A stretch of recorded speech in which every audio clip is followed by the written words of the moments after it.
ang payat mo din. Ay mga katito niya, kasama ko si former vice mayor ng San Tomas. At ang kanya may bahay.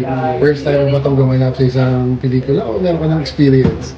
First time sa pelikula. Pero nung ako'y nag-aaral pa sa UST, may play kami. Kasali ako sa play doon. Sa UST. Yun pala, meron pa rin talagang talent si vice mayor sa nung siya nag-aaral sa UST.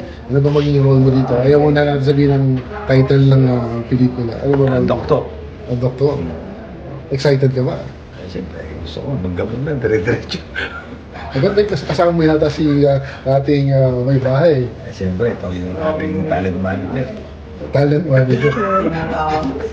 So hindi ka pa kinakabahan? Relax lang. Ano ako doon, artistahin naman talaga ako. Tingnan natin yan. Artistahin to na yan. Sige, abangan natin ang tayo shooting mamaya. Bukuha tayo kaunting glimpse.